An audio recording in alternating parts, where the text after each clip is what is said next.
चलिए आज देखते हैं अपन निर्देशन में ही नेतृत्व के बाद एक अच्छे नेता के गुण, यानी जो नेतृत्व करने वाला व्यक्ति होता है, हमारा नेता होता है, उस नेता में क्या क्या गुण होने चाहिए।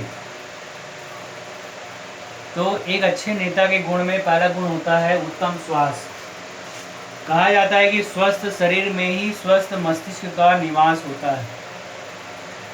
तो जो हमारा नेतृत्व करने वाला व्यक्ति है, जो हमारा नेता है, उसका स्वास्थ्य भी उत्तम होना चाहिए। जब वो स्वास्थ्य शरीर का होगा, आकर्षित होगा, तो उसको देखकर अगले व्यक्ति पर प्रभाव पड़ता है।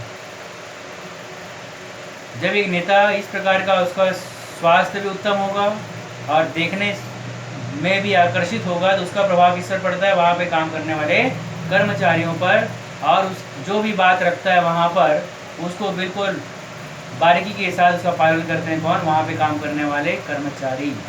इसलिए कहा गया एक अच्छे नेता में सबसे पहला गुण उत्तम स्वास्थ्य होना चाहिए। स्वस्थ हो, शरीर से भी ठीक हो, दिखने में भी अच्छा हो, तब उसका जो भी बात बोलता है उसका प्रभाव पड़ता है वहाँ पे काम करने वाले कर्मचारियों पर, यानी आकर्षित होना चाहिए। दूसरा, फुर्ती और सहनशीलता, यानी नेता में, नेतृत्व करने वाले व्यक्ति में फुर्ती होनी चाहिए। तुरंत कोई भी काम को करे, आज के काम को कल पर टाले, ऐसा नहीं। उस व्यक्ति में फुर्ती होनी चाहिए। फुर्ती होने के साथ ही साथ सहनशीलता भी होनी चाहिए, यानी कोई भी बात को सहन करने की क्षमता भी होनी चाहिए।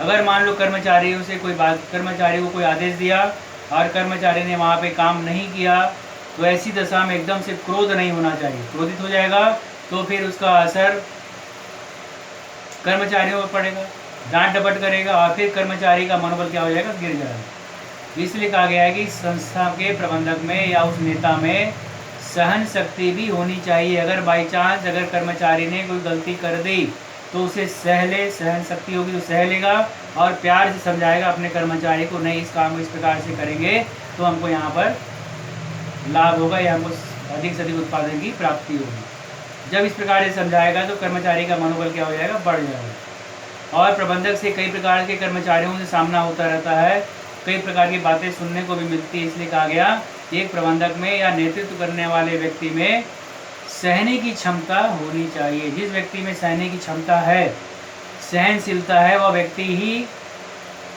नेतृत्व कर सकता है। उस व्यक्ति को ही अपने जीवन में सफलता की प्राप्ति होती है। ठीक है। बुद्धिमान नेता कैसा होना चाहिए? बुद्धिमान।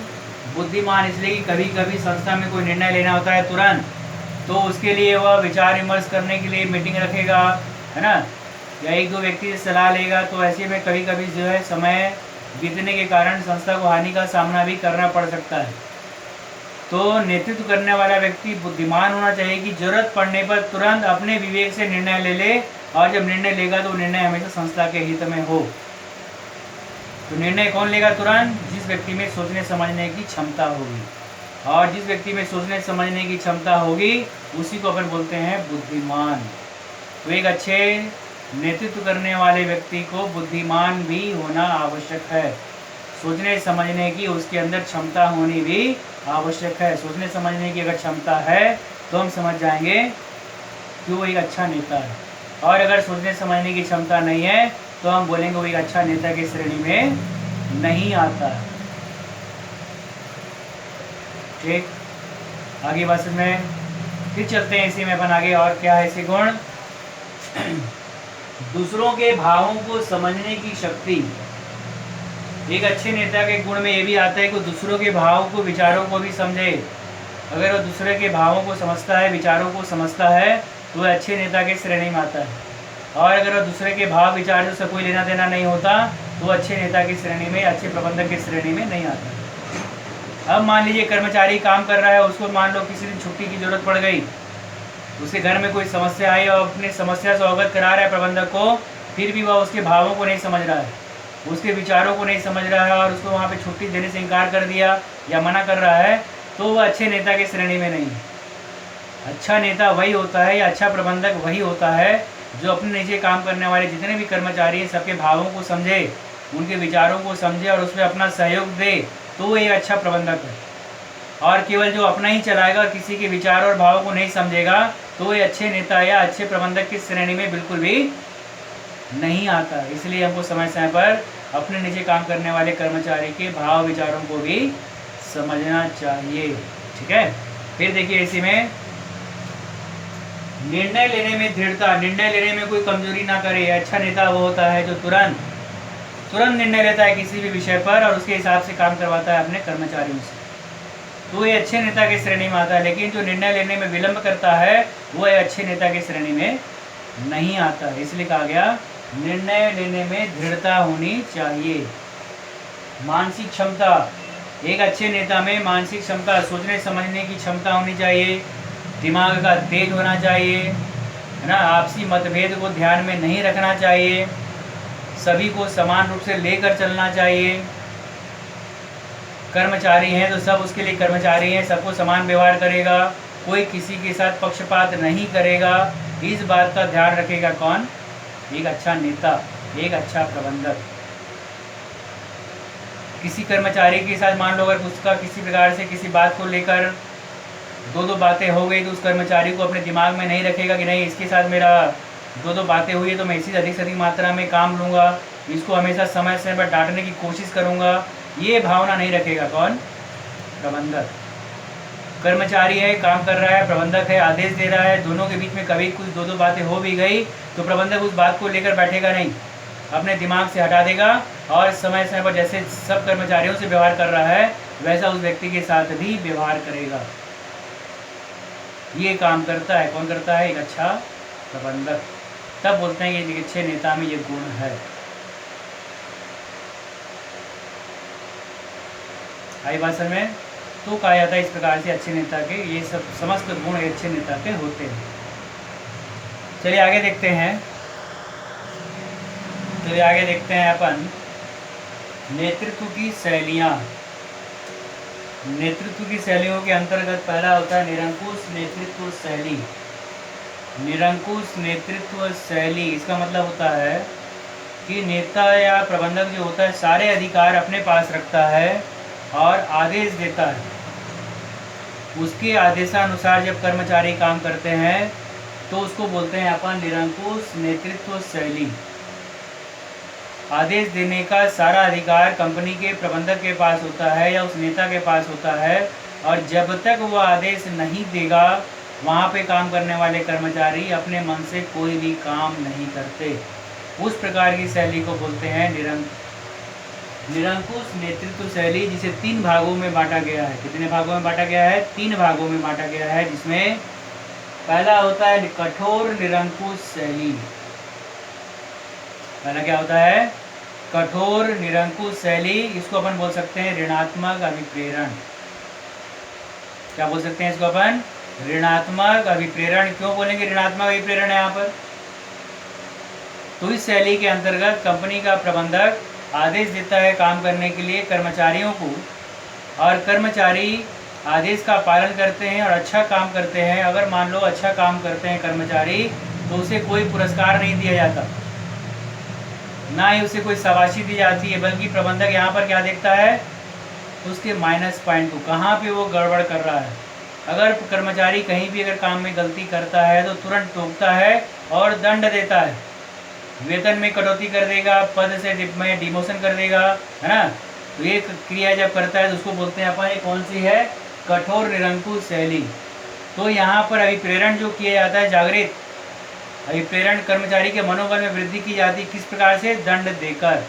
अच्छे कार्य के प्रति ध्यान नहीं दिया जाता, बल्कि उस कार्य के प्रति ध्यान दिया जाता है जहाँ पर उसने गलती की है, और फिर उसे गलती को देखकर टोकता है, दंड देता है, ताकि भविष्य में दोबारा उस प्रकार की गलती फिर से उसकी पुनरावृत्ति ना हो। तो यहाँ पर जब दंड देता है तो अब अगला कर्मचारी या सभी कर्मचारी यहाँ पर सचेत हो जाते हैं कि आने वाले समय में हमसे गलती ना हो, क्योंकि अगर फिर वही गलती होगा तो फिर हमको दंड मिलेगा। ये सोचकर कार्य के प्रति सचेत हो जाते हैं, उनका मनोबल बढ़ जाता है और फिर अच्छे से काम करते हैं ताकि फिर से उस गलती की पुनरावृत्ति वहाँ पर ना हो। इससे भी क्या हुआ? कर्मचारी का मनोबल क्या हो गया? बढ़ गया। जिसको बोलते हैं अपन कठोर निरंकुश शैली। क्या बोलते हैं इसको अपन?